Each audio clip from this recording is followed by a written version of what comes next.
The California Department of Water Resources, in light of recent storms, is utilizing its lakes and reservoirs throughout California to capture stormwater.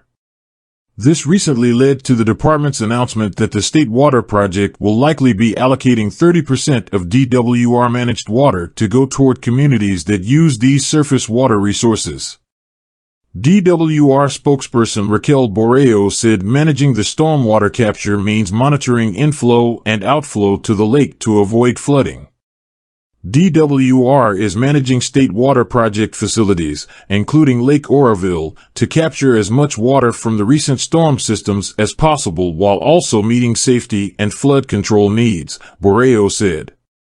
Releases to the Feather River remain at a minimum of 950 cubic feet per second, while inflows are currently in the 7,900 cubic feet per second range, but decreasing with continued dry weather.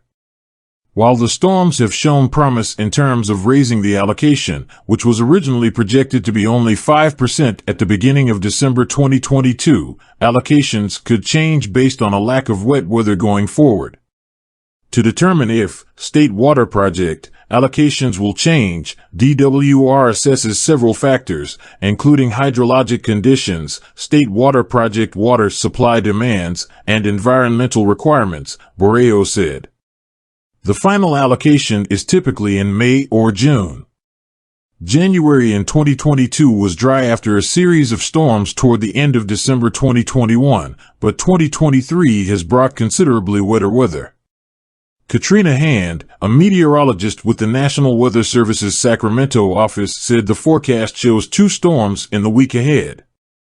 We're looking at one Thursday into Friday and then again over the weekend on Sunday, Hand said.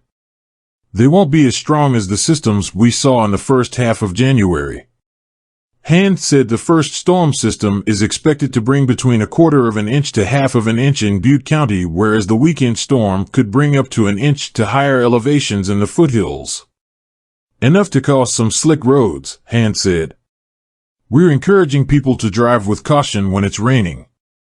Areas such as Glenn County, where DWR has water delivery programs in place for those on dry wells, will see less of a direct impact by water allocation, though Borreo said the better surface water levels would translate into using less groundwater.